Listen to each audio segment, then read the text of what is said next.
여러분 안녕하십니까? 여러분 방학 잘 보내셨어요?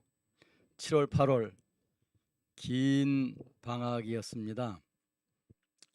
이제 9월 첫 주인데 그동안에 뭐 여러분 즐겁고 재미난 일도 많으셨을 테고 교회에서 또 봉사하시느라고 대단히 바쁘고 또 힘이 많이 드는 시간들을 보내셨을 수도 있겠고요. 지난주 이번 주는 물 때문에 비, 바람 때문에 고생들 하신 분들 계실 것 같아요. 흰남노 태풍이 다 지나가고 여러분들 이제 선선한 가을이 시작되니까 공부를 열심히 해봅시다. 우리 청교도 신학원에서 하는 여러 과목들이 여러분들에게 좋은 사역자가 되는 준비를 잘 시켜주실 겁니다. 우리 고고학도 오늘부터 이제 새로운 학기를 시작합니다. 기도하겠습니다. 여호와 아버지 하나님, 은혜를 감사합니다.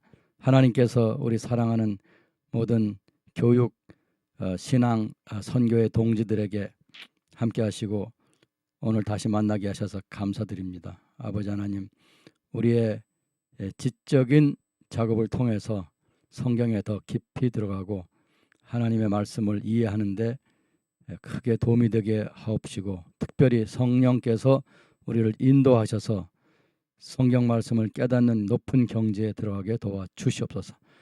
감사합니다. 예수님의 이름으로 기도하옵나이다. 아멘.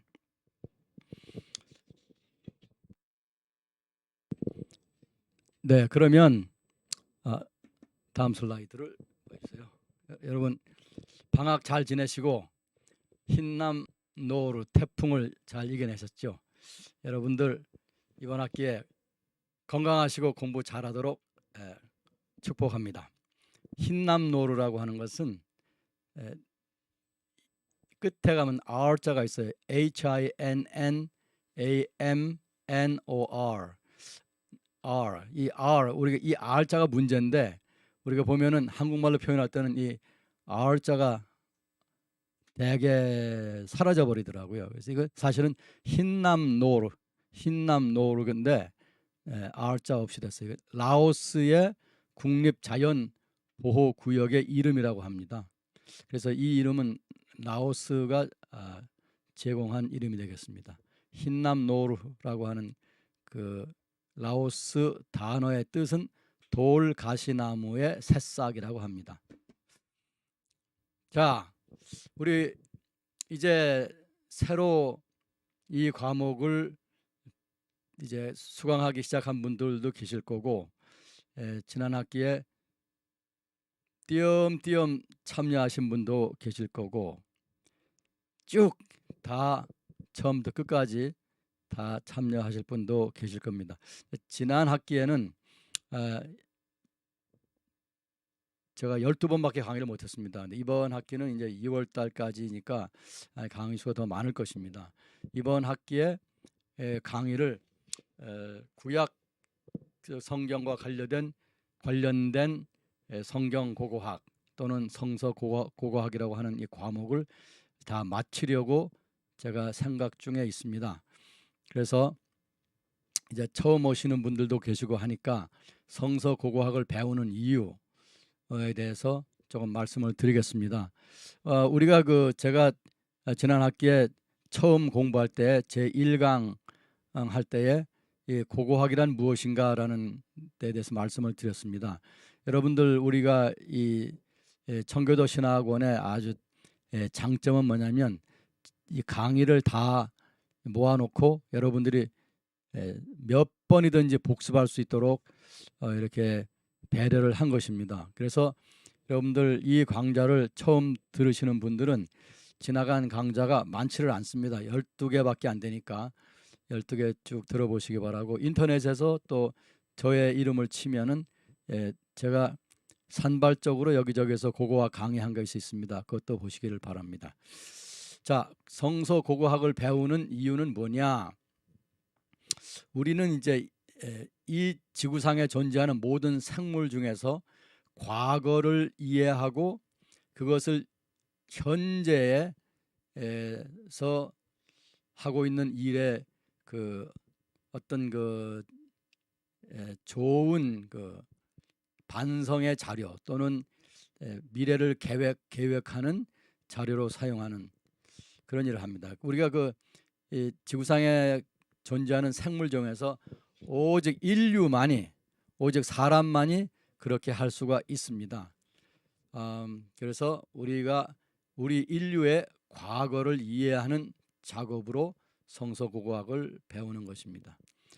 과거를 모르면 미래도 알기가 어려운 것입니다. 우리는 미래는 닫혀 있지만은 과거는 열려 있기 때문에 과거를 공부해서 미래를 예측할 수가 있는 것입니다. 이것은 고고학뿐만이 아니라 현대 모든 학문에 다 그렇게 적용이 될 수가 있습니다.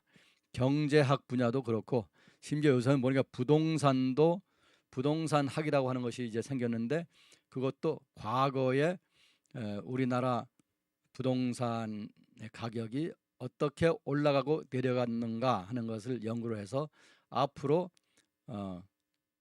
내년 후년 앞으로 5년 10년 내에 이것이 어떻게 변화할 것이다 하는 것을 예측하더라고요.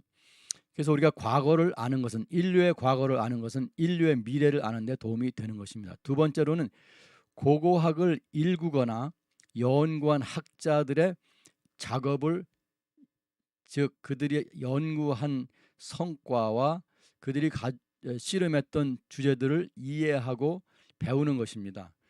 그것은 모든 학문에서 다 그 학문의 앞서간 선배들 앞에서 연구한 그런 사람들의 연구 성과를 공부하는 것이 굉장히 도움이 현재의 고고학 과정에서 굉장히 도움이 됩니다. 그래서 우리도 이제 과거의 고고학을 연구하고 처음에는 개척자들이죠. 그다음에 이제 그 이론을 세우고 그다음에 그 이론을 증명하거나 파기하고 계속해서 연구 업적을 이어갔던 선배들이 있습니다. 물론 우리의 입장에서는 그들이 다 외국인들입니다. 외람되지만은 우리나라에서 이 성서 고고학을 제일 먼저 한 사람이 앞에 있다고 하지만은 이걸 정통적으로 고고학 박사학위를 받아서 한 사람은 이제 제가 처음입니다. 그러니까 제 앞에 있는 사람들은 다 외국인들입니다. 주로 미국 사람들 그리고 일부 영국인 그리고 독일인, 이탈리아 사람도 있고요. 근데 요즘에 와서는 이게 대부분 이스라엘 사람들입니다. 이스라엘이 1948년에 독립하고 나서 이제 고고학 현장에 많은 분들이 이제 들어와서 지금까지 훌륭한 학자들이 많이 나왔습니다. 당연히 자기 나라 고고학이니까 그렇죠. 뿐만 아니라 요르단이라든가 레바논 그리고 시리아, 이라크, 이란, 터키 그리고 이제 남쪽에 아프리카 고고학이라고 할 수 있는 이집트 고고학, 에티오피아 고고학 이런 거 다 합해서 우리가 성서 고고학이라고 하는 거거든요. 그러니까 이게 굉장히 방대한 지역적으로 방대하고 또 시간적으로 굉장히 긴 선사시대 에서부터 현재까지 이 역사와 관계되어 있기 때문에 굉장히 오래된 것입니다. 그래서 여기에 관계된 학자들에 대해서 우리가 공부를 하는 것은 중요하고 또 의미가 있다고 하겠습니다. 그 다음에 이제 우리가 성서 고고학을 배우는 이유는 가장 중요한 이유라고 할 수가 있습니다. 성경 속에 기록된 야훼 하나님의 역사, 여기서 역사라고 하는 건 히스토리를 말하는 게 아니고 work, 일하심을 말하는 겁니다. 하나님의 일하심을 고대인들의 삶 속에서 우리가 이해하고 그들이 어떻게 하나님께 반응하고 어떻게 하나님과 동행하고 또는 그들이 어떻게 하나님 앞에 반역을 저지르고 하나님의 책망과 심판과 저주를 받았는지 이런 것을 우리가 이해하는데 고고학은 크게 도움이 되는 것입니다. 우리가 물론 성경을 읽어보면 어떤 때는 너무 간단하게 이제 중요한 일인데도 이 성경이 기록되던 때에는 이 문서를 만드는 것이 이게 쉬운 일이 아니었습니다. 지금같이 컴퓨터에다가 타자를 쳐가지고 하룻밤에도 뭐 A4 용지로 뭐 10페이지씩 이렇게 문서를 만드는 그런 시대에 사는 우리들이 과거에 2000년 전에 또는 그보다 더 오래된 3000년 전에 그 문서 생활 또 글 쓰는 생활에 대해서는 굉장히 이해하기가 힘들거든요. 그래서 우리가 이 성경을 보면 간단하게 이제 언급하고 넘어간 것이 우리가 고고학을 통해서 보면 굉장히 이제 깊은 그 내면적인 이야기가 있는 거죠. 그래서 성경을 연구하는데 고고학이 필요한 것입니다. 그래서 성경 속에 기록된 야훼 하나님의 역사하심을, 즉 일하심을 우리가 고대인들의 그 삶의 정황 속에서 이해하는데 우리가 도움되기 때문에 고고학을 배우는 것입니다. 그 얘기는 뭐냐면 이제 다음 이야기인데, 성경 속에 기록된 문화, 이건 일반적인 문화입니다. 뭐 사람들이 어떤 집을 짓고 살았느냐, 사람들이 어떤 옷을 입었느냐, 어떤 음식을 먹었느냐, 뭐 어떤 놀이를 했느냐, 어떤 전쟁 무기들을 사용했느냐, 뭐 이런 여러 가지 우리 문화에 관계된 것들이 있죠. 또 여성들이 그 당시에는 여성들이 주로 식생활에 책임을 지고 있었는데, 그렇다면 부엌에서 쓰던 그릇은 뭐고, 또 이제 식기 밥상에 올려놓고, 뭐 그때는 밥을 먹은 건 아니지만은 하여튼 식탁에 올려놓고 쓴 그릇들은 무엇이냐. 고대인들이 또 이 그릇을 실용적인 면이 아니고 관상용으로, 즉 자기 방에 놓고 이렇게 감상하는 용으로 쓴 경우도 있어요. 또 물론 이제 그릇들이 제사를 지내는데 쓴 것도 있습니다. 이러한 여러 가지 그 문화적인 요소들을 이해하기 위해서 성서 고고학을 배우는 것입니다. 성경 속에 기록된 문화를 이해한다라고 생각하시면 되겠습니다. 그리고 이제 아까 세 번째로 얘기한 그 야훼 하나님의 일하심과 관계해서 대단히 중요한 이야기인데, 우리 스스로 확고한 성경관을 수립하는데 이것이 도움이 되는 것입니다. 성경이라고 하는 것은 이것은 이솝 우화라든가 소설이라든가 어떤 문예 창작품이 아닙니다. 물론 문예 창작품적인 그러한 특성들이 있습니다. 그러나 그것은 순수하게 어떤 그 문학적인 창작의 이유를 가지고 만든 거지만은, 이 성경은 하나님께서 인류에게 주시기 위해서 기록한 겁니다. 그래서 그것이 뭐 시라든가 뭐 역사라든가 또 어떤 지혜라든가 이런 장르가 있어가지고 문예 창작적인 것과 같은 구분을 할 수 있지만은, 이것이 근본적으로 성경은 하나님의 말씀인 것입니다. 그렇기 때문에 우리가 이 많은 사람들이 성경에 대해서 의구심을 가지고 있는 경우가 있고, 또 어떤 경우에는 교회에 다니면서도 성경에 대해서 확신이 없는 경우도 있고, 또 이제 성경을 가르치면서도 이 성경을 일반 문서처럼 취급하는 뭐 선생들도 있고, 뭐 여러 가지의 그 태도들이 있습니다. 성경의 태도가 있습니다. 그러나 우리는 이 성경이 확고하게 하나님의 말씀, 인류에게 주신 하나님의 말씀이라고 하는 관점에서 보는 것입니다. 그래서 이 고고학을 공부하면서 이것은 이제 보니까 이 성경이라고 하는 것은 확실하게 이것이 그 역사적인 컨텍스트 안에서 그 일하신 하나님과 또 그 하나님의 부르심에 응한 사람들에 대한 이야기다. 또 하나님을 배신하고 떠나간 사람들의 그 삶이 어땠는지를 보여주고 있는 면이 있다. 또는 하나님과 관계없이 사는 사람들에 대한 이야기도 있다. 이런 그 여러 가지 정황을 통해서 성경에 대한 그 확신을 갖게 하고 성경관을 수립하는 데 도움이 되는 것입니다. 성경 고고학을 배우는 여러 가지 이유가 있겠지만은 이런 것들이 중요한 포인트들이라고 할 수 있습니다. 그다음에 이제 성경 고고학을 배우는 자세에 대해서 조금 말씀을 드리겠습니다. 제가 여러분들께서 그 달아놓은 그 댓글들을 뭐 많지는 않아요. 어떤 때는 좀 많은 경우도 있고 어떤 때는 몇 개 붙은 경우도 있는데 이 댓글을 읽어보면서 참 훌륭한 그 생각을 하고 있는 분이다라고 하는 것을 느낄 때도 있었고 어떤 때는 왜 이렇게 다셨을까 하는 느낌을 가진 경우도 있습니다. 앞으로는 이제 여러분이 댓글을 다시면은 제가 가능한 한 거기에 답을 하도록 하겠습니다. 특히 어떤 질문이 있거나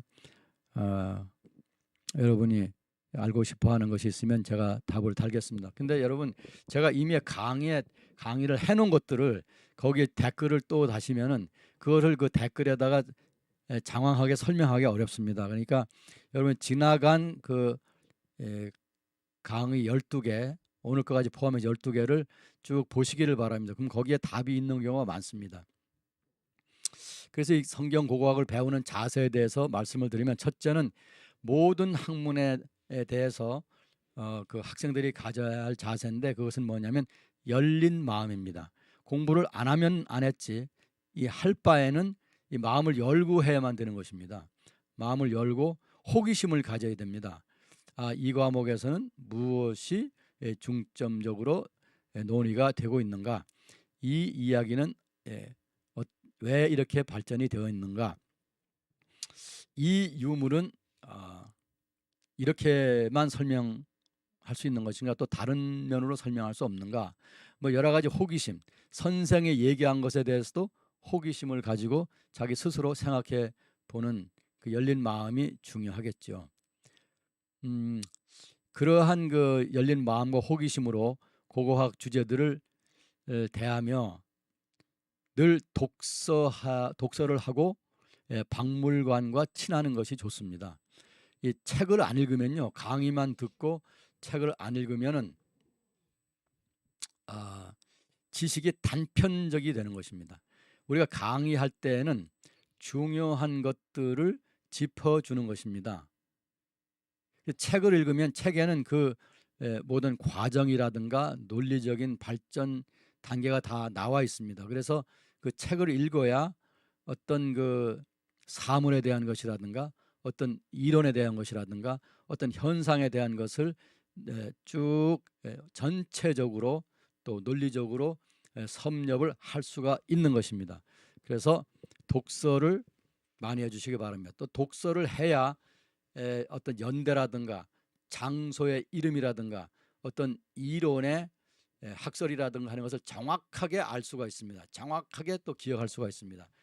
독서하는데 여러분이 신경을 써 주시길 바랍니다. 지금 뭐 신문이라든가 뭐 언론 기사에 이제 매년 뭐 전 세계인들의 그 독서열에 대해서 얼만큼 독서하는가, 독서를 하는 그 열기 또는 독서하는 그 비율 이런 것을 보면은 우리 한국 사람들이 불행하게도 이 밑바닥에 가 있습니다. 일본 사람보다도 처지고 뭐 유럽 사람들보다 처지고 미국 사람들보다 처집니다. 이스라엘 사람들에게 비하면 뭐 3분의 1도 안 됩니다. 그러니까 이게 문제입니다. 우리가 지도자들이 책을 읽지 않기 때문에 늘 싸움박질만 하는 것입니다. 책을 읽어야 어떤 현상을 논리적으로 해결할 수 있는 능력이 생기는 것입니다. 여러분들이 학생이라면 또는 남을 가르치는 사람이라면 또는 진리에 대해서 공부하는 자세를 가진 사람이라면 성경과 함께 계속해서 좋은 책을 읽는 습관을 유지해야만 되는 것입니다. 그 다음에 박물관과 친해야 됩니다. 여러분 우리나라는요 정말 박물관이 많은 나라입니다. 이 민간인들이 만든 박물관도 많습니다. 아마 지자체에서 이 박물관을 만드는 사람들에게는 어떤 토지세라든가 뭐 박물관을 운영하는 데 대해서 면세를 해주는지 뭐 그런 면이 있는지는 좀 모르겠습니다만은 하여튼 박물관이 많아요. 가면은 무슨 장신구에 대한 박물관, 책에 대한 박물관, 뭐 과거 그 우리가 살았던 그 여러 가지 뭐 우리가 일반적으로 골동품이라고 하는데 그 과거에 사용했던 물건들을 잘 모아가지고 정리해서 전시하는 박물관, 뭐 어떤 데는 박물관 입장료도 없이 운영하는 데도 있고요. 박물관이 많습니다. 또 국립박물관에 가면은 정말 우리나라 박물관이 세계적인 수준으로 전시를 잘하고 있습니다. 이제 제가 조금 이제 조언을 하고 싶은 것은 그 박물관에 그 설명하는 그 설명서 딱지 있잖아요. 그 글자가 너무 작아요. 이 안에 조명은 어둡게 해놓고 그 또 설명서는 작은 글자로 써놔가지고 사람들이 그 읽지를 못하더라고요. 지금보다 글자를 한 15배 정도로 키워야 됩니다. 지금 보면은 그 글자를 뭐 12포인트 정도로 해놨는데 그래갖고 보이지가 않습니다. 한 40포인트, 뭐 25포인트 이상 뭐 이렇게 해야 될 것 같아요.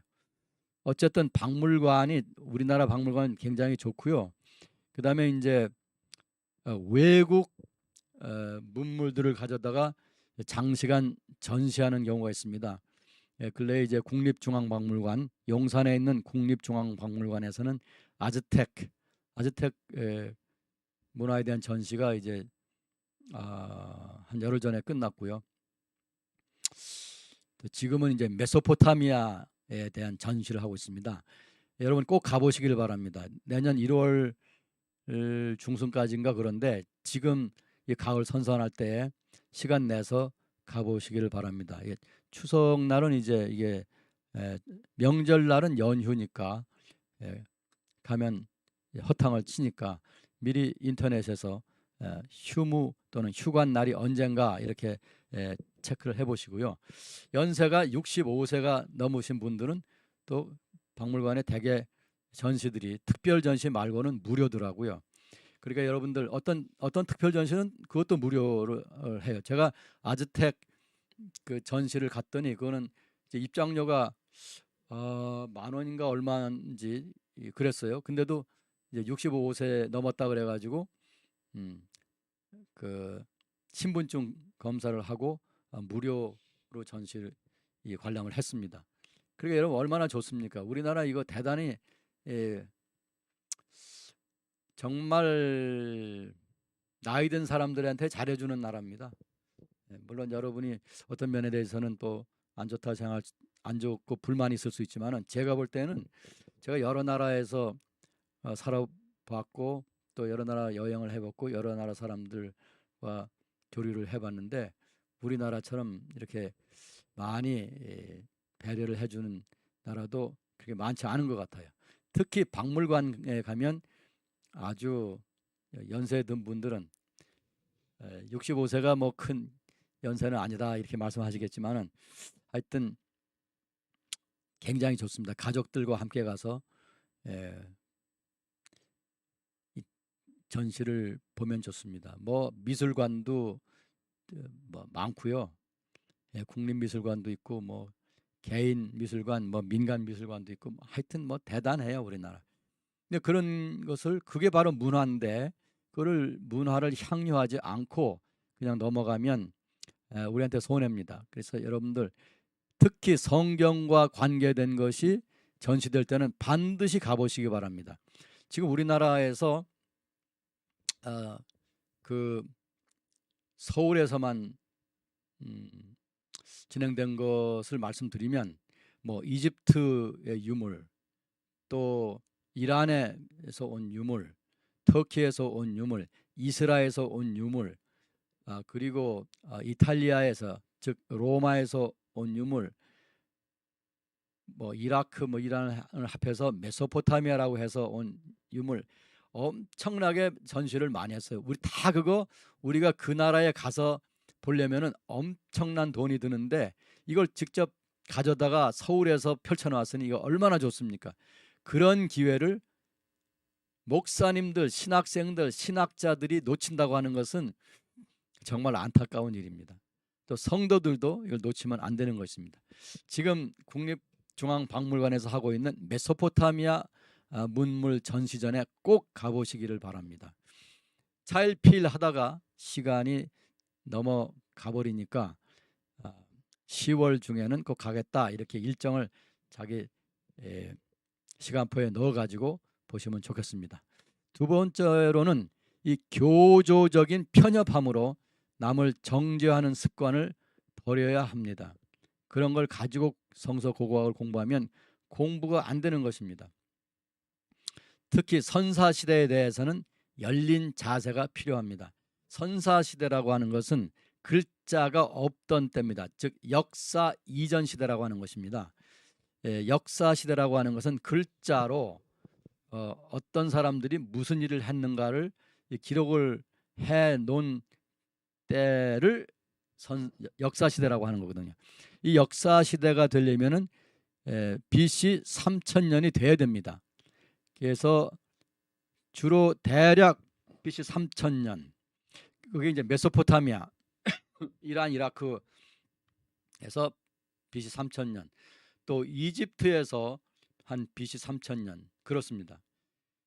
그래야 글자가 나와서 글을 썼기 때문에 이것이 어떤 유물이 나올 때 이것이 몇 년도라고 하는 것을 알기가 좀 쉽습니다.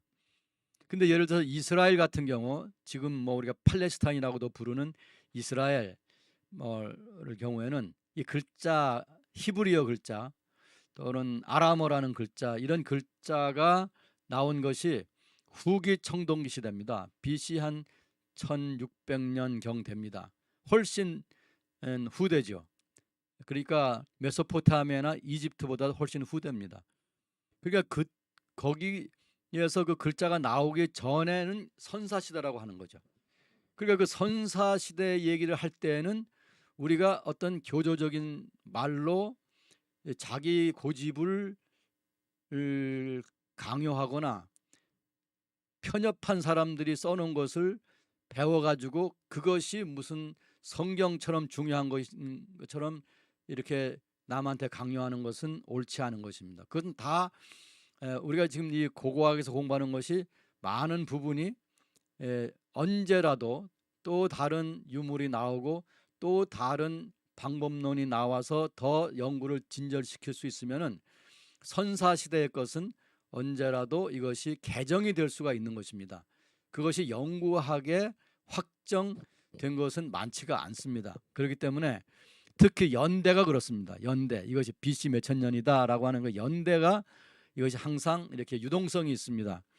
그렇기 때문에 여러분들이 이런 것에 대해서 열린 마음을 가지고 이것은 지금 학자들이 연구하는 상태에서는 이렇구나, 이렇게 이해를 하시면 되는 것입니다.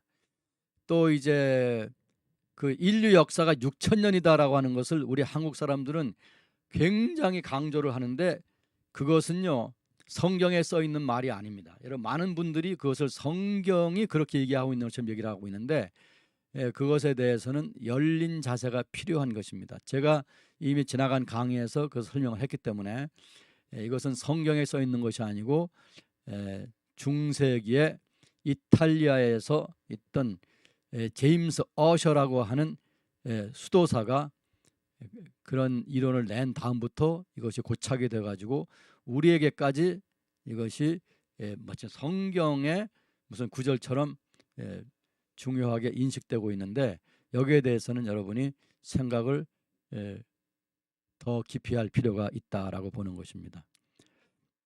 가장 중요한 것은 이제 고고학을 제가 이 고고학을 연구해 볼수록 저는 인간이 진화한 것이 아니라 창조되었다라고 하는 것을 확신을 할 수가 있습니다. 이것은 제가 교조적인 생각으로 하는 것이 아니라 공부를 해보니까 그렇더라고요. 그래서 여러분들이 그런 면에 있어서는 우리가 확고한 그 입장을 견제해야 되는데 연대에 대해서는 이것이 굉장히 유동성이 있다라고 하는 것을 여러분이 생각을 하시기 바랍니다. 그다음에 최고의 그 지성적인 학문 장르인 고고학을 이용한 장사꾼들의 소리에 현혹되면 안 됩니다. 고고학에는 가짜 뉴스가 많습니다. 예를 들면은 모세의 무덤이 발견되었다라든가 골리앗의 이 골리앗의 이마에 이제 다윗이 던진 돌을 맞아 가지고 구멍이 뚫렸을 거라고 예상을 하고 이제 골리앗의 두개골을 발견했다더란가 또는 골고다에서 예수님이 십자가에서 흘린 피가 지금도 젖은 상태로 발견이 됐다라든가 이런 그 가짜 뉴스들을 퍼뜨리고 생산하고 퍼뜨리는 사람들이 있습니다. 대개 이제 서양에서 그런 일을 많이 하는데요. 그 왜 그러냐면 그렇게 해서 그것이 돈을 이제 끌어모으는데 도움이 되기 때문입니다. 방송을 하고 우리가 이게 골리앗의 두개골을 발견했는데 이것을 발굴을 해가지고 발표를 하면은 우리 기독교계의 신뢰성을 또는 성경의 신뢰성을 높이는 데 도움이 된다. 그래서 이거 돈이 드는데 여러분들 시청하시는 여러분들이 이 구자로 돈을 보내달라. 그렇게 해서 돈을 모으는 일들을 제가 서양에 있을 때 미국에 있을 때 많이 봤습니다. 근데 미국 같은 나라는 인구가 3억이니까 의심하는 사람들이 많아도 큰 돈이 들어올 수 있겠지만 한국은 기독교 인구가 1,000만 명이나 또는 그 이하인 경우에 우리가 이것을 그대로 추종하는 사람들이 있고 그걸 가지고 특강이라고 하고 그걸 가지고 설교라고 하고 그걸 가지고 어떤 특별 이벤트를 하는 경우가 있는데 그런 것들에 대해서 여러분들이 현혹되지 않기를 바랍니다. 고고학은 학문입니다, 여러분. 무슨 센세이셔널한 얘기를 해가지고 성도들을 유혹하면 또는 현혹하면 안 되겠죠. 그 다음에 다음으로요. 같은 슬라이드에서 보면 성경을 자세하게 읽는 습관을 들여야 됩니다. 성경을 자세하게 읽어야 됩니다. 성경을 자세하게 읽어보고 그 구절도 자세하게 읽고 그거와 관계된 전후 문맥이나 또 다른 책에 다른 성경책에 있는 것도 이렇게 연구를 해보면은요 이것을 입체적으로 이해할 수가 있는 것입니다. 제가 이제 저는 설교할 때에 많은 것이 이 성경 구절을 자세하게 들여다봄으로써 터득된 그 깨달음을 가지고 제가 설교를 합니다. 주석서라든가 이런 것을 가끔 참고를 하지만은 주석서는 제가 보면은 내가 아는 거를 그도 알고 있고 그가 모르는 걸 나도 모르고 이런 경우가 많아요. 그래서 이제 그 성경을 자세하게 들여다보는 여러분들에게 이제 성경을 원어로 히브리어나 헬라어로 이제 이걸 읽으시면 참 좋겠다 생각을 하는데 이제 그렇게 못하는 경우에는 한글 성경과 영어 성경을 비교하면서 자세히 읽는 것도 좋은 일입니다. 하여튼 성경을 자세하게 읽어보는 특별히 설교를 하거나 성경을 가르치는 분들은 성경 선생님들은 이 성경을 자세하게 읽는 습관 특히 영어 성경을 놓고 비교하면서 읽는 습관을 들이기를 바랍니다. 그것은 고고학을 연구하는데도 도움이 되는 것입니다. 성경 고고학을 연구하는 데 도움이 됩니다. 그러면 뉴스에 나오는 고고학 관련 사항들을 잘 살펴보시기를 바랍니다. 그런 자세가 필요합니다. 우리 한국에서 나오는 신문이나 또 텔레비전 방송 같은 데서도 이 고고학 관련 이스라엘이나 터키나 이집트나 또 이라크나 이런 데서 나오는 고고학 관련 뉴스들이 심심치 않게 나옵니다. 그런 것이 나올 때는 좀 읽어보시고 어떤 신문은 그걸 간단하게 다루었지만 또 다른 데는 또 심도 있게 다룬 경우가 있습니다. 어떤 경우는 그냥 번역해서 올리고 간단하게 처리하는 데도 있지만은 그걸 또 자세하게 들여다보는 경우도 있습니다. 그렇기 때문에 다른 신문에서는 뭐라고 했나 이렇게 찾아보시기를 바랍니다. 물론 어떤 경우에 아주 드물게 우리가 공신력 있는 신문에 나오는 뉴스들도 가짜 뉴스인 이 고고학 가짜 뉴스나 그 뉴스 가짜에 가까운 경우가 있습니다. 특히 어떤 그 유튜브에서 서양 유튜브에서 나온 것을 뉴스로 생각해서 가져온 경우에는 가짜인 경우가 있습니다. 우리나라 유튜브에도 좋은 유튜브, 아주 그 고고학이나 지리학 뭐 이런 것에 대해서 아주 믿을 만하게 해놓은 좋은 유튜브도 있고, 그렇지 않고 허술하게 하거나 가짜 뉴스의 경우도 많이 있습니다. 그래서 여러분들이 그런 걸 잘 분별해서 보시면 좋겠습니다. 마지막으로 우리가 이 성경을 이제 이런 공부를 통해서 깊이 들어가려고 할 것 같으면 항상 기도해야 됩니다, 여러분. 우리가 지식만 가지고는 안 됩니다. 항상 기도하고 이 성경을 기록하신 하나님의 성령께서 우리의 생각, 우리의 마음을 이렇게 조명을 해 주셔야 됩니다. 그래서 성령의 인도하심을 받으면서 이 성경을 연구해야 오류, 잘못된 길로 가지 않을 것입니다. 지난 학기에 공부한 것을 조금 복습을 해보겠습니다. 아주 간단하게 제가 조금 짚어보겠습니다. 우리가 그 성경을 책이라고 하는데요, 저는 성경을 책이라고 생각하지 않습니다. 성경은 방대한 도서관입니다. 이 성경 한 권, 우리가 성경 한 권이라고 이렇게 해서 인쇄를 아주 최고로 발달한 인쇄술을 사용해서 아주 얇고 얇은 종이에 인쇄를 해가지고 제본을 잘해서 이렇게 들고 다니니까 지금 굉장히 이게 작아졌거든요. 그래서 이걸 책이라고 생각해요. 근데 그렇지 않습니다. 이 성경 신구약 이 한 묶음 안을 들여다보면 이 안에 책이 66권이 있습니다, 여러분. 66권. 생각해 보십시오. 여러분, 책을 여러분이 66권을 한꺼번에 들고 다닐 수가 있습니까?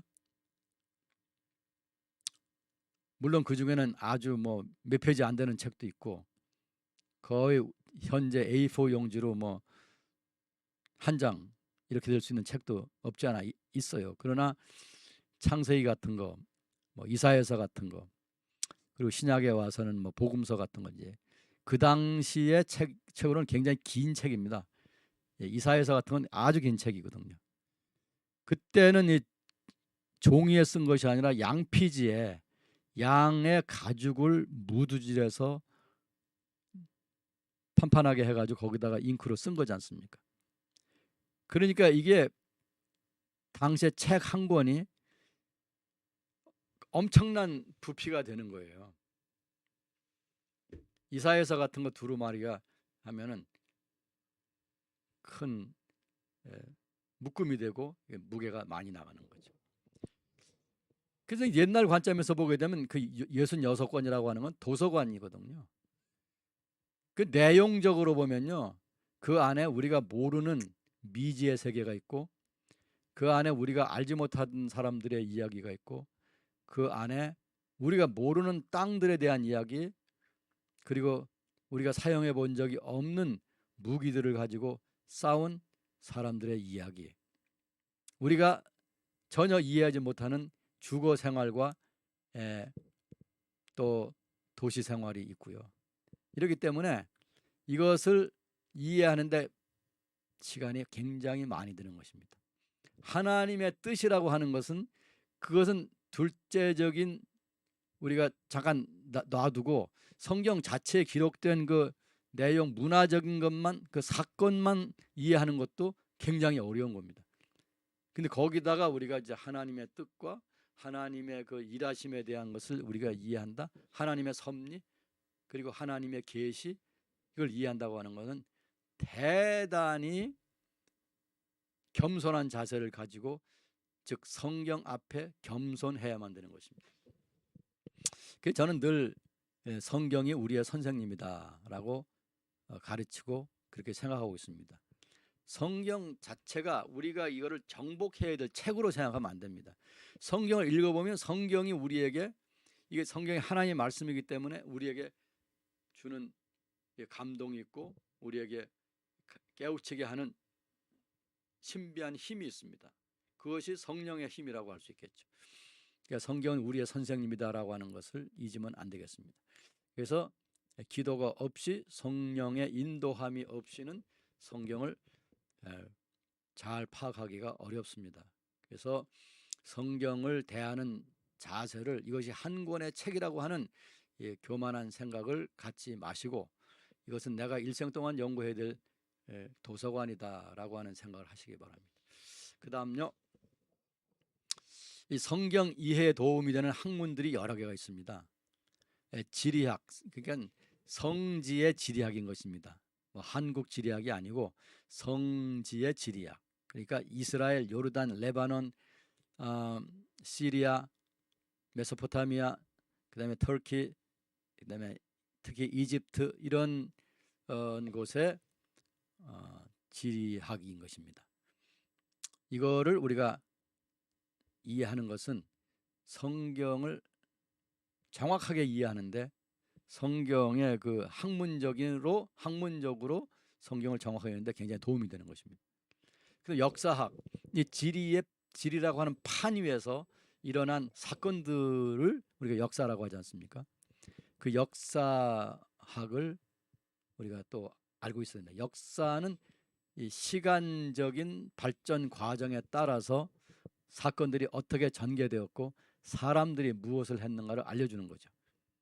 그것을 알아야 그래서 우리가 신구약 역사를 배우는 것입니다. 그 고고학이라고 하는 것은 이 판과 그 다음에 이 사람들이 어떻게 무엇을 어떤 상황에서 이렇게 만들고 이해하고 또 사용하고 또 발전시켰나 하는 것을 보여주는 것입니다. 그래서 역사는 예를 들어서 A 나라와 A라고 하는 나라와 B라고 하는 나라가 싸웠다. 그리고 A가 이겼다. 이렇게만 얘기하고 있지 않습니까? 그러면 그렇게 한 두 줄로 된 이야기를 고고학을 들여다보면은 그 나라가 그때는 그 연대에는 이러한 무기들을 사용했고 이러한 공격법을 사용했다라고 알 수가 있는 거죠. 그리고 군인들은 이러한 신발을 신었고 이러한 투구를 썼다라는 것도 알 수가 있는 거죠. 그러니까 고고학을 알면은 그 사건을 즉 다시 말씀드리면 역사를 입체적으로 눈에 보는 듯이 이해할 수가 있는 거죠. 그 다음에 이제 중요한 것이 언어학이죠.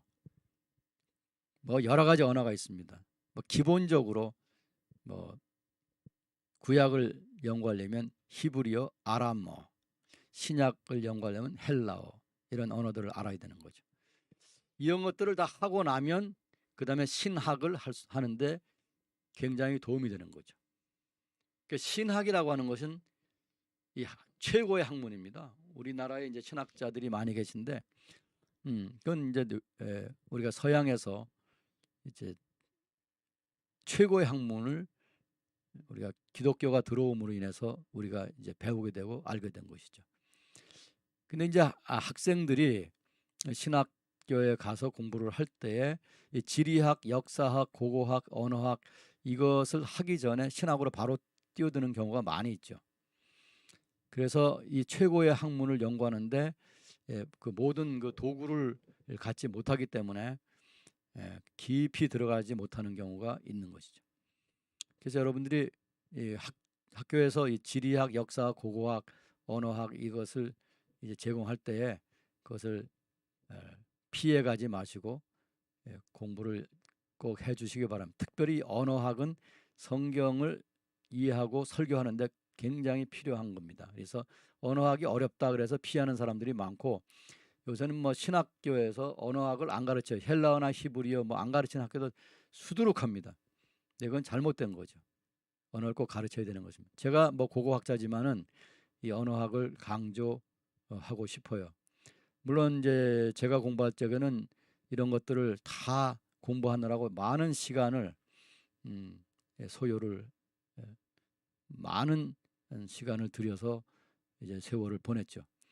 네, 뭐 모든 분들이 다 그렇게 할 수는 없지만 하여튼 기회가 닿는 대로 이러한 학문들을 공부해 주시기 바랍니다. 그럼에도 불구하고 성령의 인도하심 그리고 기도함이 반드시 필요하다 하는 것은 또다시 강조해도 절대 지나침이 없는 거라고 할 수 있습니다. 복습했던 것 중에 한 가지 그 여러 가지 용어들이 있는데 그 중에서 가장 중요한 것이라고 할 수 있는 것이 하나님의 이름입니다. 우리가 과거에는 여호와라는 이름을 썼습니다. 여호와. 근데 요즘은 여호와라는 이름 안 쓰고 야훼라는 이름을 씁니다. 1980년대부터 그러니까 한 40년 됐죠 벌써. 1980년대부터 야훼라는 이름을 쓰자라고 하는 얘기. 뭐 그 전에도 그런 말이 뭐 있었겠지만 제가 이제 유학을 간 것이 1981년입니다. 그래서 그때 이미 서양에서는 이제 야훼라고 쓰자는 말들을 하더라고요. 그러더니 이제 차츰차츰 이제 이 빈도수가 높아지더니 요새는 그 서양에서 나온 문서들을 보면 여호와 또는 여호와가 이제 제호바라고 쓰죠. 여호와라는 말은 안 쓰고 야훼라는 말을 쓰고 이거를 이제 히브리어 이름 야훼라는 히브리어 이름을 가지고 영어로 YHWH 이렇게 쓰는 경우도 있고 YHVH 이렇게 쓰는 경우도 있습니다. 주로 YHWH 야훼 이렇게. 왜냐하면 히브리어는 모음이 없기 때문에 모음이 없는 게 아니라 모음을 이게 기록을 안 하는 경우가 되게 많거든요. 자음만 쓰거든요. 그래서 이렇게 자음 네자로 쓰는 것인데 이거를 이제 히브리 말에서 네 글자라 그래서 테트라그람마톤이라고 합니다. 테트라그람마톤 제가 한 쓴 적이 있는데 테트라그람마톤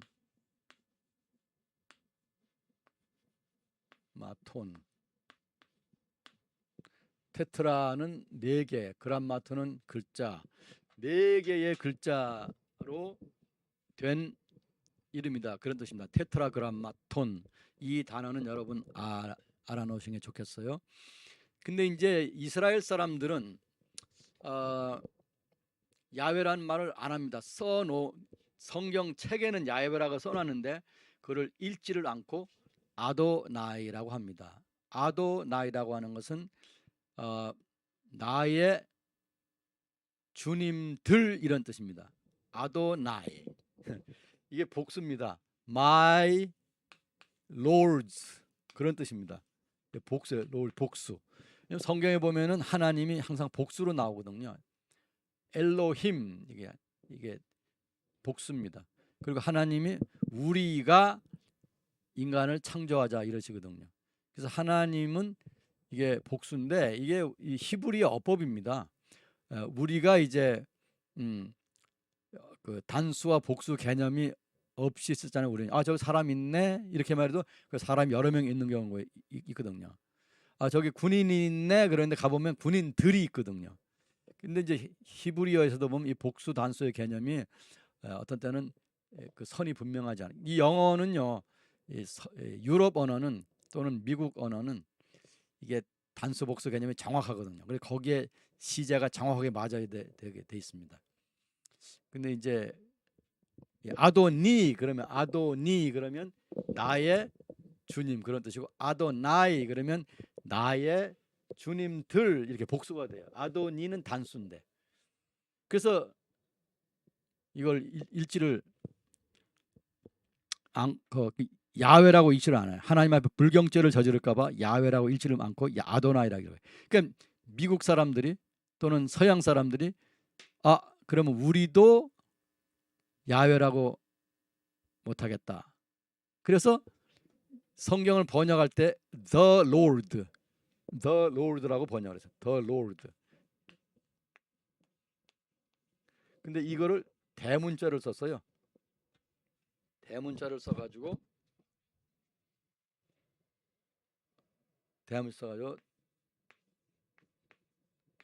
근데 제가 서양에서 미국에서 교육할 때 가만히 이제 보니까 이스라엘 사람들은 성경책에 야훼라고 쓰기는 썼어요. 야훼라고 써놨어요. 히브리어로. 읽을 때 아도나이라고 읽는 거예요. 근데 이 영어로 된 성경책을 보면 하나님의 이름을 아예 쓰지를 않고 The Lord라고 써놨어요. The Lord라고 하는 것은 주님이란 뜻이거든요. 이름이 아니에요. 그래놓고 The Lord라고 하니까 이건 잘못된 거예요. 제가 미국 사람들이 그런 얘기를 하면 미국 사람들이 머리를 극적극적 하면서 그럼 어떡하지 그래요. 뭘 어떻게 해. 지금 이걸 다 영어로 된 성경을 원래 히브리어로 돼 있듯이 그대로 야훼라고 쓰고 읽을 때는 The Lord라고 읽어도 괜찮은 거죠. 근데 사실 알고 보면 하나님께서 항상 내 이름은 나는 야훼다, 나는 야훼다 계속 말씀하셨거든요. 근데 그걸 영어로 I'm the Lord 이렇게 번역을 해놨어요. 그건 잘못된 거거든요. 그러니까 그리고 하나님이 내 이름을 부르라고 하셨거든요. 그러니까 우리가 야훼라고 부르는 것이 결코 불경죄가 아니다라고 볼 수도 있는 것입니다. 근데 이제 우리나라는 야훼라고 쓰는 사람들이 있어요. 야훼는 아닙니다. 그건 언어학적으로 잘못된 겁니다. 야훼인 것입니다. 여러분 꼭 저랑 같이 공부하시는 분들이 야훼라고 쓰는 일이 없기를 바랍니다. 오케이. 그다음에 이제 성서고고학의 지리적 범위는 지금 이 지도에 나와 있는 이 범위를 말하는 것입니다. 남쪽으로는 아프리카인 에티오피아, 그리고 더 밑으로 내려오면 죄송합니다. 이집트. 아프리카인 이집트. 더 남쪽으로 내려오면 에티오피아가 있죠. 오른쪽으로 올라가면 올라가면서 북쪽으로 올라가면 거기에 이스라엘, 그다음에 요르단, 현재는 요르단이라고 합니다. 옛날에 그 두 나라 합쳐가지고 가나안이라고 했죠. 그 가나안이란 땅에 이스라엘이 들어간 거죠. 그다음에 더 올라가면 레바논, 시리아, 그다음에 메소포타미아인 이라크, 이란, 그다음에 왼쪽으로 올라가면 터키, 그다음에 조금 더 가면 그리스, 이탈리아, 이 범위가 되는 거죠. 이것을 우리가 고대 근동과 아프리카라고 하는 것입니다. 고대 근동과 아프리카. 여기에서 그리스와 이탈리아는 유럽이 되는 것이고, 터키에서부터 오른쪽으로 가서 또 밑으로 내려가는데 그 이라크, 이란, 그다음에 레바논, 시리아, 이스라엘, 요르단, 여기까지가 이게 근동입니다. 근동. 요새 신문에서 중동이라고 하는 것은 좀 정확하지 않다 하는 것을 제가 이미 강의를 했으니까 여러분들 오늘 첫 강의로 참석하신 분들은 지난 강의를 찾아서 청취해 보시기를 바랍니다. 그 다음에 이제 남쪽에 있는 나라는 이집트와 에티오피아, 이쪽은 이것은 아프리카에 속하는 것입니다. 이것을 또 근동의 범주에 집어넣고 말하는 학자들이 있어요. 그것은 잘못된 것입니다. 그래서 제가 이거를 강조하는 것입니다. 우리가 학문할 때는 그 용어의 정확성이 대단히 중요한 것입니다. 그 다음에 이제 이 성서고항의 핵심 지역이 어디냐면 이스라엘과 요르단입니다. 옛날에 가나안이라고 했던 것이죠. 이 지도에서 보면 북쪽에 갈릴리 호수가 있고 남쪽에 사해가 있습니다. 이게 둘 다 호수죠. 바다 해자를 쓰지만은 호수인 겁니다. 그것의 왼쪽은 이스라엘, 오른쪽은 요르단이라고 지금 말하고 있지만은 사실은 여기 팔레스타인이 또 들어있죠. 이스라엘이라는 나라 땅덩어리 안에는 지금은 팔레스타인이라는 나라가 있습니다. 이 범위가 우리 성경의 주 무대가 되는 것입니다. 그 다음요. 이번 학기에 우리가 습관이 되게 해야 할 일이 있습니다. 첫째는 성서고고학, 성서지리학, 성서역사책 이런 것들을 자료를 책방이라든가 여러분이 어떤 그 광고라든가 신문의 뉴스라든가 이런 거 볼 때 그런 것이 있으면은 이거를 사서 모으는 것이 나중에 참고 자료가 필요할 때 유용하게 쓸 수가 있는 것입니다. 두 번째는 이 책을 읽으실 때 도면이나 지도가 나오면 그냥 휙 넘어가지 마시고 그걸 자세히 들여다 보시기를 바랍니다.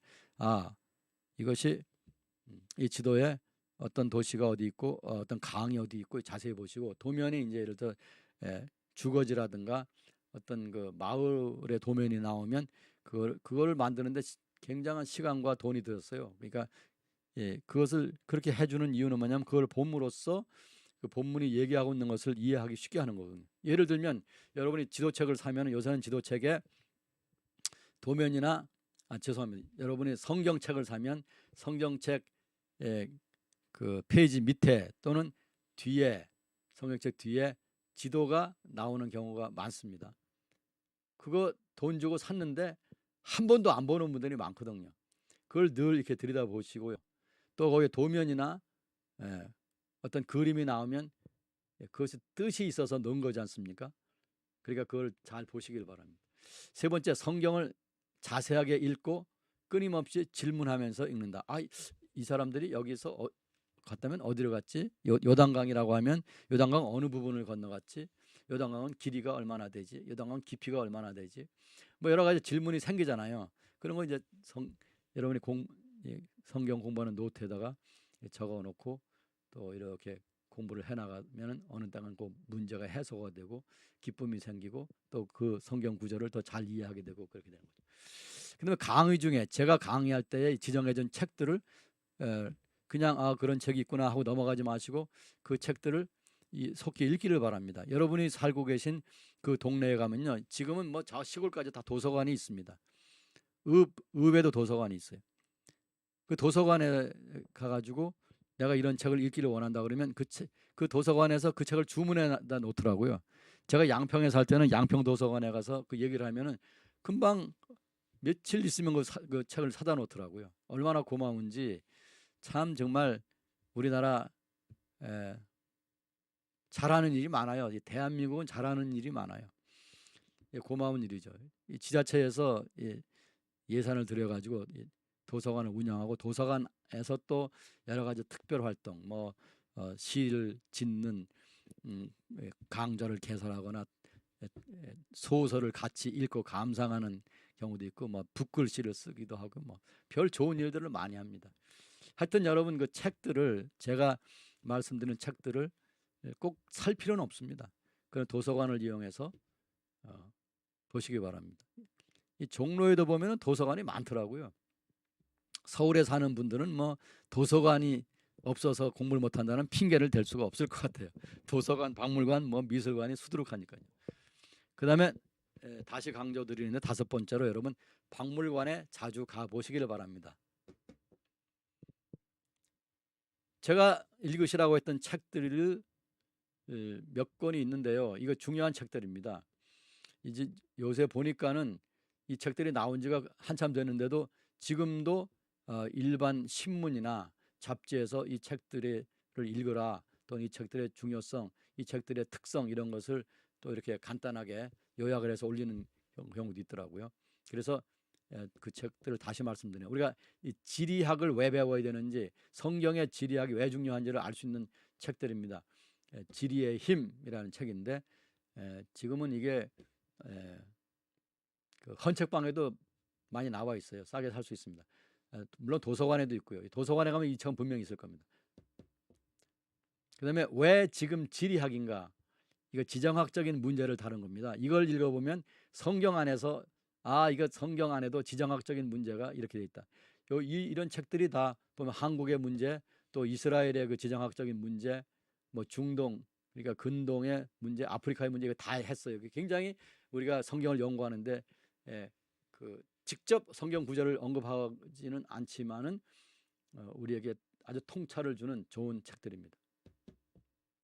요거는 이제 직접적으로 성경 전체를 지도화해서 또 역사적으로 설명을 한 책입니다. 이건 참고 자료로 좋은 책입니다. 이 폴 라이트는 제가 예루살렘 대학에서 근무하고 이제 한국을 올 때 제 후임자로 그 학교 책임자로 세웠던 사람이에요. 근래에 은퇴를 했습니다. 잘 쓴 책이니까 여러분들이 이 번역을 얼만큼 잘했는지 제가 자세히 이거를 여러분들한테 설명하기는 어려운데 오류가 있을 수도 있고 뭐 잘된 부분도 있고 그렇겠지만 하여튼 여러분들한테는 이 책이 도움이 될 겁니다. 성경을 연구하는 사람들은 이 책이 필요합니다. 그다음에 이제 성경 지도의 최고봉이라고 하는 책이 이 아가페 카르타 성서 지도입니다. 이게 제5판이 나와 있습니다. 그 전판이 아니고 제5판을 보시기를 바랍니다.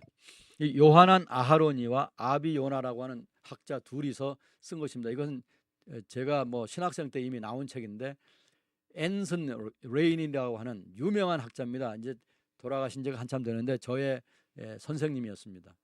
이스라엘에서 이제 저를 가르쳐 주신 선생님인데 이분이 이 요하난 아하로니와 아비 요나가 죽은 다음에 이것이 이제 이 명저가 방치되어 있는 것을 이제 보완해 가지고 아가페 성서 지도라고 카르타 죄송합니다.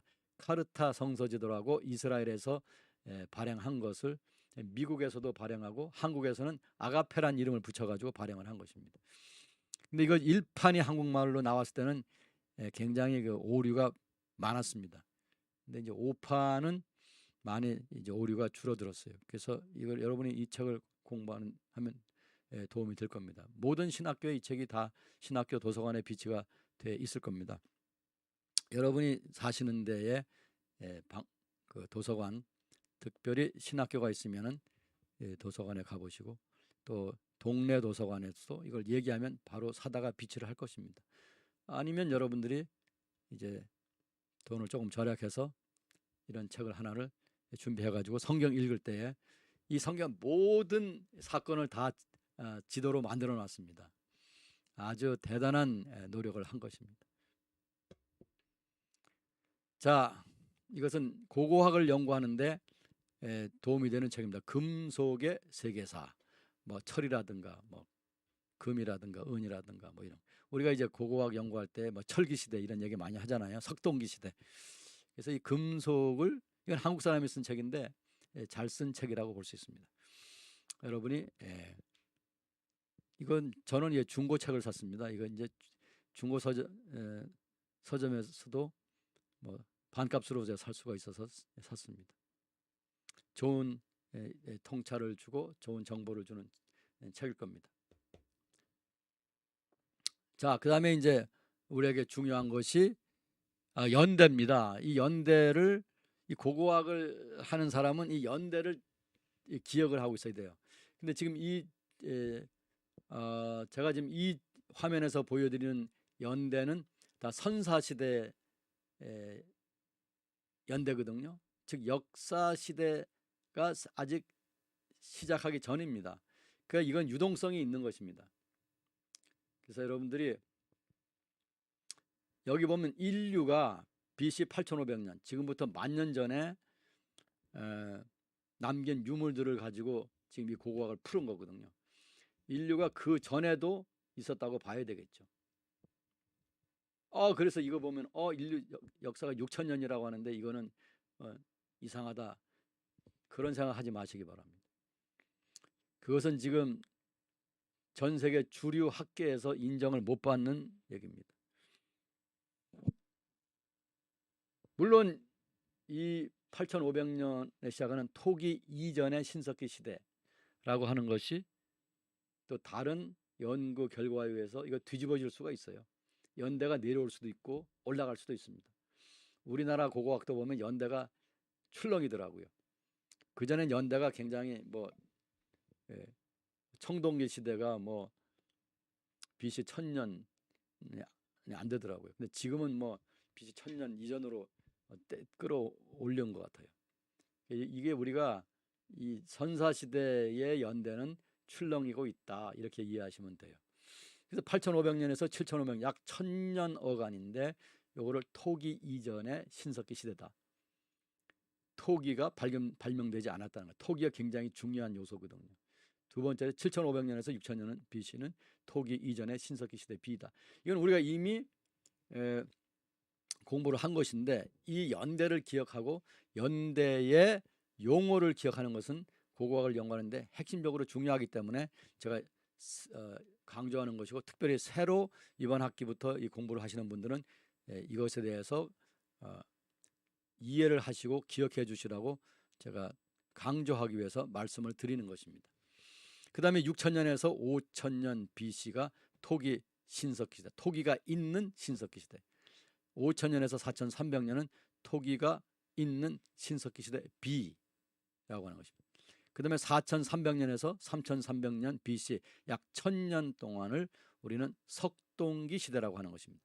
근데 그 전에 보면은 이 성경 고고학을 설명하면서 이거를 금석 병용기 시대라고 쓴 사람들, 이거는 일본적인 용어고 일본 고고학의 용어고 이것을 우리 한국 고고학에서 쓴 적이 있습니다.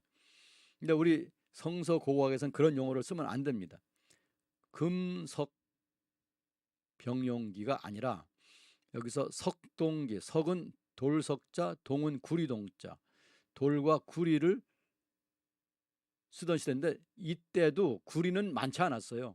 여전히 돌을 많이 썼는데 돌이 굉장히 뭐라고 해야 되나요? 아주 돌을 작게 그리고 섬세하게 다듬을 수 있는 또는 갈 수 있는 기술이 있던 시대입니다. 그 다음에 이제 구리가 나왔으니까 이 구리에다가 다른 것을 합금해가지고 청동을 만듭니다. 그래서 초기 청동기 시대가 이제 발발하게 되는데 그것이 3300년에서 3050년 BC 250년밖에 안 되는 거죠. 그 다음에 바로 이제 초기 청동기 시대 2하고 3, 초기 청동기의 2기, 3기가 되는 거죠. 3050년에서 2300년 BC.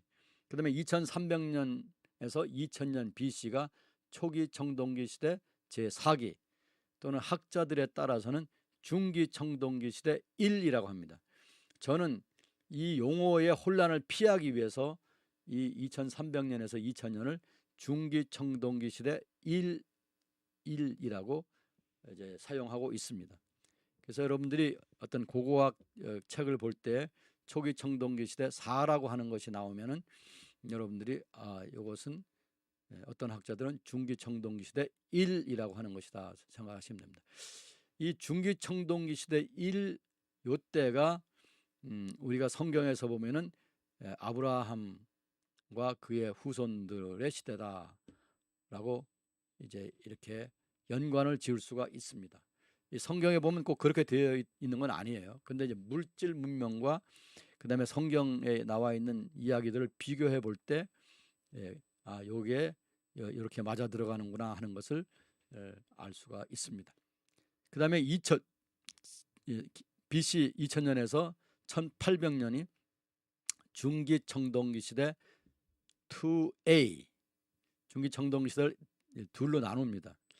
그래서 A 시대고 그 다음에 1800년에서 1550년을 BC를 중기 청동기 시대 2BC입니다. 굉장히 이게 세분해서 나눈 건데요. 아마 여러분들한테는 제가 이렇게까지 자세하게 말씀드리는 필요는 없겠지만은 제가 여러분들에게 말씀드리는 것은 여러분들이 이 세계적으로 이게 주류 고고학, 주류 성서 고고학을 하는 학자들이 어떤 용어를 쓰고 있고 이 연대를 어떻게 따지고 있냐를 알려드리는 거예요. 그래야 여러분들이 이제 나중에는 여러분들이 스스로 이걸 부정할 수도 있어요. 이게 아니다라고 할 수도 있는 겁니다. 근데 지금 현재 여러분들의 그 공부를 이제 시작하는 단계에서는, 즉 성서 고고학을 시작하는 단계에서는 이런 것들을 이제 알아야 되고 이해해야 되고 또 기억해야 될 필요가 있다라고 말씀을 드리는 거죠. 무슨 얘기인지 아시겠죠, 여러분? 네, 그 다음요.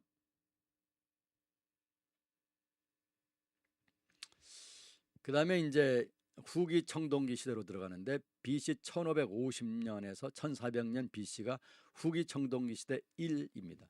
그리고 1400년에서 1200년 BC가 후기 청동기 시대 2예요. 2기. 요때 이제 그 후기 청동기 시대 1 이때의 글자가 이스라엘에서는 그때 글자가 발명된 것을 우리가 알 수가 있습니다. 제가 그때 가서 말씀을 드리겠습니다. 재밌죠? 우리나라 한글이 발명된 것이 16세기 세종대왕 때. 근데 이거 지금 이스라엘의 알파벳이 발견된 것은 16세기 BC. 재밌죠? 그다음 이제 철기 시대가 시작되는데 철기 시대는 1200년에서 1150년 BC. 아주 짧은 시간, 50년밖에 안 돼. 그게 1기입니다. 그다음에 1150년에서 1000년 BC. 이것도 짧아요. 철기 시대 1B. 철기 시대는 200년 어간이에요. 철기 시대 1기가 200년 어간. 그다음에 철기 시대 2기는 1000년에서 586년까지입니다. 이거를 세 개로 나누어서 2A, 2B, 2C. 그래서 1000년에서 925년, 925년에서 720년, 720년에서 580년. 제가 이걸 다시 조금 더 부연 설명하겠습니다. 11번부터 다시 좀 부연 설명을 해드리겠습니다. 1150년에서 1400년 BC. 이게 이집트가 이 가나안 땅을 장악하고 있던 시대예요. 그래서 이집트의 제18왕조, 이집트는 이 왕조가 학자들이 이거를 뭐 그 당시에 그 왕조들이 우리는 18왕조다 뭐 19왕조 이렇게 한 건 아니지만은 이제 학자들이 이걸 나누어 놓은 거거든요. 그래서 18왕조의 텄모스 3세가 이제 가나안 정복을 했는데요. 그게 이제 1440년 경이에요. 그래서 이 후기 청동기 시대 1기에서 그런 일이 벌어졌는데, 그때는 이게 후기 청동기 시대 1과 2는 이집트가 가나안 땅을 정복하고 있던 시대다라고 생각하시면 되고, 그 와중에 이스라엘 백성들이 출애굽해 가지고 이스라엘에 들어와서 사사 시대를 이룩했다라고 보면 되죠. 그래서 철기 시대부터는 이 고고학적으로 이 구분이 물질이 아니라 역사를 가지고 나누고 있습니다. 그 전에는 이제 이게 석기 시대, 그다음에 이것이 그다음에 석동기 시대, 구리가 나오기 때문에 석동기 시대 이렇게 구별을 했는데, 이게 나중 이게 이제 그다음에는 그다음엔 뭐 금 시대, 뭐 은 시대 이렇게 되게 되는, 그게 아니고 철이 먼저 나왔기 때문에 철기 시대라고 합니다. 사실은 금이 더 먼저 나온 것 같아요. 제가 볼 때는 고고학 자료를 보면 금이 이미 나와 있어요. 석동기 시대에 금이 나와 있어요. 근데도 그것이 아주 한 건 정도이기 때문에 그걸 그 시대라고 말을 하지 않아요. 그래서 어쨌든 그때부터는 이제 이거를 금 시대, 은 시대 이렇게 나가는 게 아니라 이스라엘 역사적 분기점으로 나누게 됩니다. 이름은 철기 시대라고 말을 했지만은 사실 왜 그렇게 갈랐나 하는 것은 알고 보면 이스라엘의 사사 시대 뭐이 때문에 그렇게 갈른 거예요. 이름은 그렇게 했지만. 그래서 이 철기 시대부터는 이걸 분기점이 역사적인 사건들로 갈라지고 있다라고 하는 것입니다. 그래서 1200년에서 1000년이 이게 사사시대인데, 이때에 1150년경에 블레셋이 가나안에 이주해 오게 됩니다. 그리스 쪽에서, 그리스와 이탈리아 쪽에서 가나안에 이주해 오게 돼서, 그때 근데 이들이 올 때에 강력하게 발달된 철기 문화를 가져오거든요. 그래서 이스라엘이 이 블레셋한테 이제 몰리게 됩니다. 이제 열세에 몰려가지고서 이스라엘의 국운이 풍전등화가 되는 거예요. 그 이야기가 삼손의 그 이야기, 사사기에 읽어보면 계속 블레셋이 이스라엘, 기드온 얘기도 마찬가지고. 기드온 얘기 보면은 이제 이것은 이제 외세에서 미디안하고 이제 다른 동쪽에 있는 족속들이 들어오는. 그러니까 이스라엘 주변에서 여러 족속들이 이스라엘을 괴롭히고 있는 거죠. 근데 이스라엘이 열세에 몰려 있던 때예요. 그 다음에 이제 BC 1000년이 되면 통일 왕국 시대가 되거든요. 이 사사 시대가 끝나고 이제 왕이 사울 왕을 비롯해서 이스라엘의 그 최고 성군이라고 할 수 있는 다윗 왕, 그 다음에 그의 아들 솔로몬, 이렇게 이제 이들이 나타나는 시대가 되는 것입니다. 이것은 그 역사적인 것인데 이거를 철기 시대라고 말은 철기 시대라고 해놨지만은 사실은 역사적인 내용 가지고 이걸 구분을 했다라고 보는 것이죠. 그러니까 이것이 이제 이렇게 짧은 걸로 이렇게 이게 1000년에서 925년이면 이게 75년밖에 안 되거든요. 이게 물질 문명에서는 이렇게 할 수가 없는 거예요. 토기 하나 개발하는 것도 시간이 1000년씩 흘러가고 그 토기 안에서 이 접시를 가지고 그다음에 이거를 등잔을 만드는데도 굉장히 시간이 많이 흘러갑니다. 몇백 년이 흘러가고 그래요. 근데 이렇게 짧게 얘기하는 건 이건 역사이기 때문에 그래요. 역사의 사건들은 반전이 심하거든요. 그다음에 이제 여기 925년에서 720년은 이게 철기 시대 2B라고 하는데 이거는 분열 왕국 시대. 솔로몬 이후에 나라가 쪼개져 가지고서 북 왕국 이스라엘이 아시리아의 대국에 멸망하는 그때까지를 말하는 것입니다. 역시 역사로 철기 시대라고 하는 이름을 붙여 있는 것입니다. 그다음에 이제 720년에서 586년은 남쪽에 남아있던 분열 왕국에서 이제 남쪽에 남아있던 남왕국 유다가 바빌론에게 멸망하는 시기까지로 되어 있습니다. 그래서 이제 이번 학기에 우리가 어디까지 공부하냐면은 이 바빌론 멸망 시대까지를 공부하려고 제가 계획을 세우고 있습니다. 중간에 이제 어떤 휴강이 되거나 그래서 이것이 변동이 있을 수는 있지만은 현재 계획은 그렇습니다. 성서 고고학 또는 근동 고고학의 용어 정리를 제가 해드린 적이 있어요. 그게 2강인가 3강에서 했는데요. 여러분 그거 한번 살펴보시기를 바랍니다. 성경이란 말과 성서라는 말은 사실 같은 말입니다.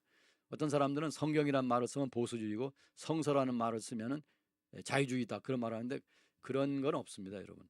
우리가 성경에 보면 이사야서 그러잖아요.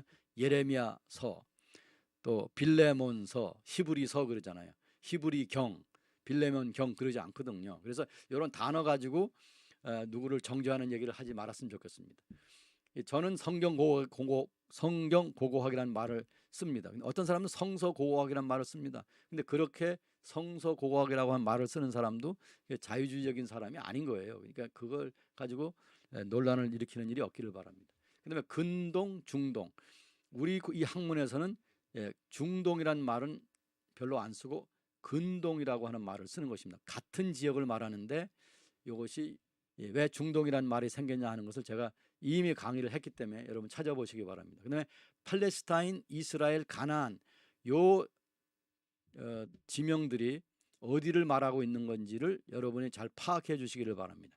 현재 이스라엘 안에 팔레스타인이라고 하는 나라가 들어 있습니다. 근데 그것이 과거에는 가나안이었습니다. 즉 이스라엘 백성들이 출애굽해서 여기에 들어오기 전에는 이것을 가나안이라고 했거든요. 이 가나안 땅 안에 팔레스타인과 이스라엘과 요르단 이 세 곳이 있다고 하는 거죠. 거기에 대해서 제가 강의를 했기 때문에 찾아보시기를 바랍니다.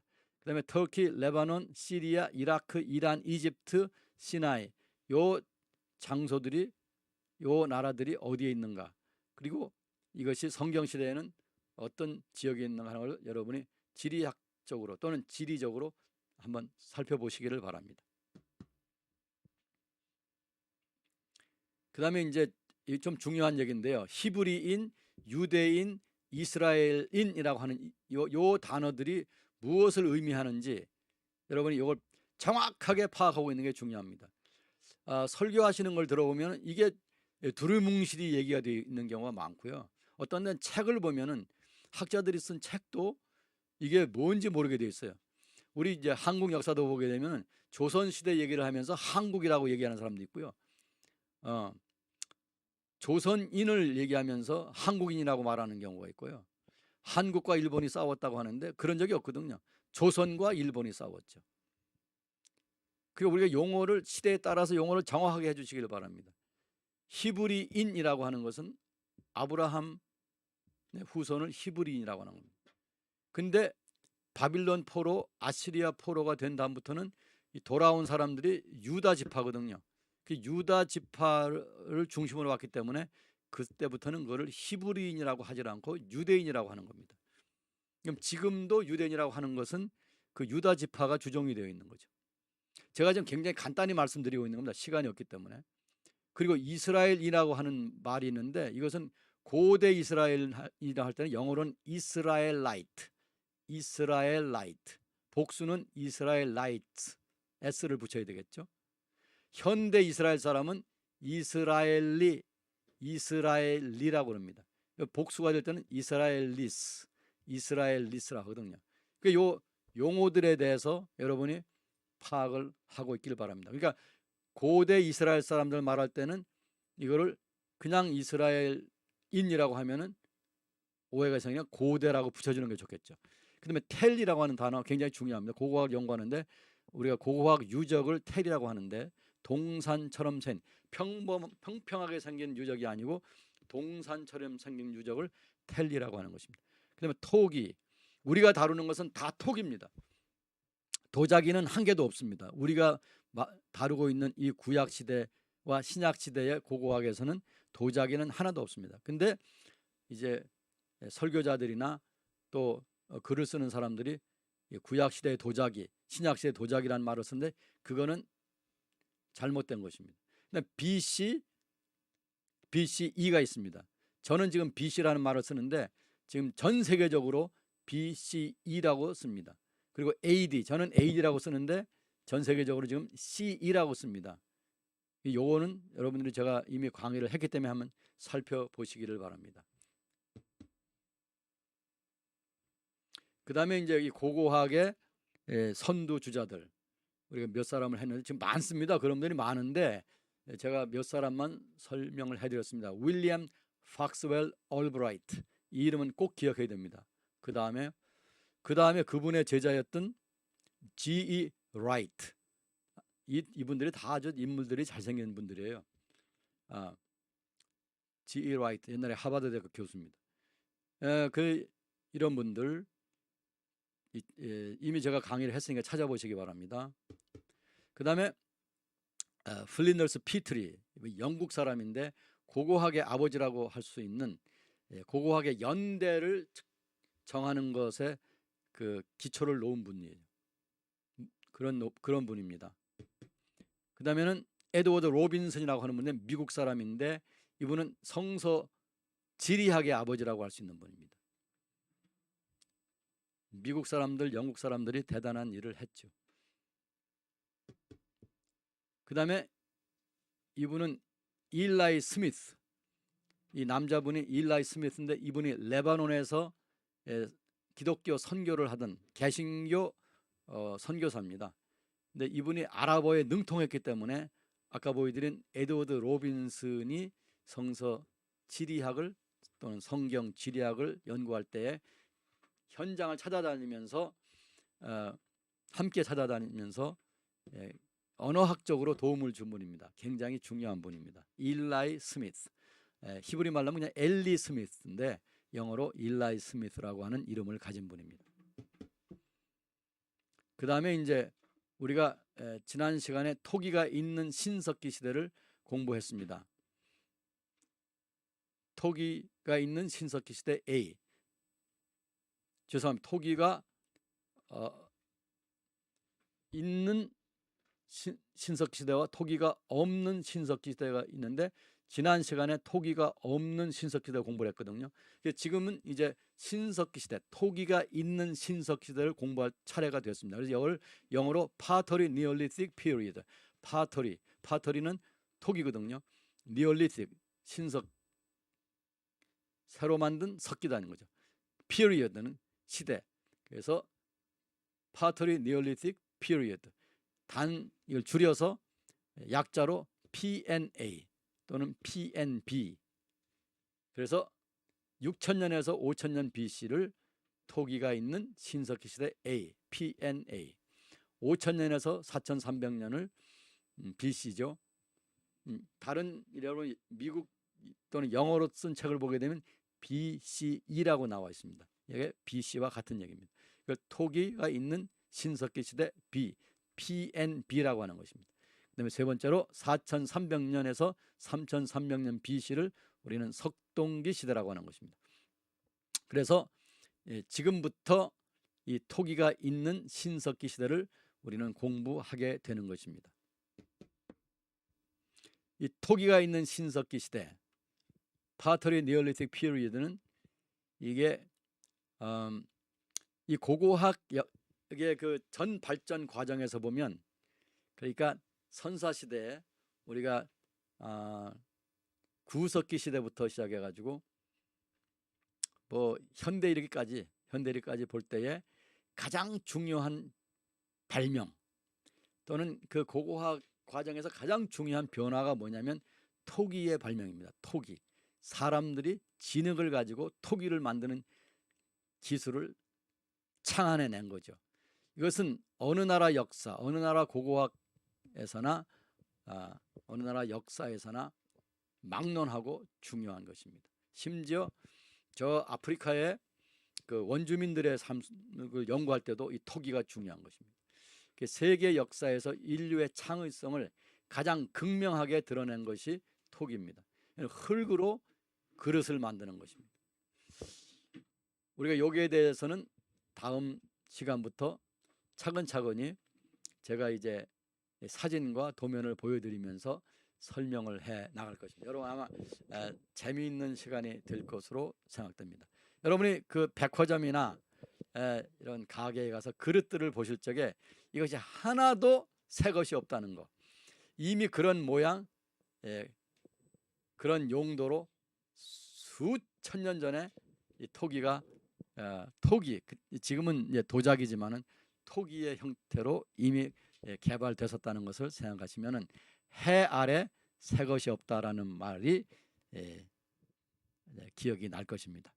여러분 이번 학기에 우리가 이 고고학을 통해서 함께 학문적인 작업을 하면서 성경에 더욱더 가까이 가고 기도하면서 성령의 도움을 받아서 우리가 학문적으로 깊어지는 좋은 가을, 좋은 겨울이 되기를 바랍니다. 여러분 수고하셨습니다. 기도하겠습니다. 아버지 하나님, 사랑하는 신앙의 동지들, 이제 저와 함께 고고학을 공부하고 있습니다.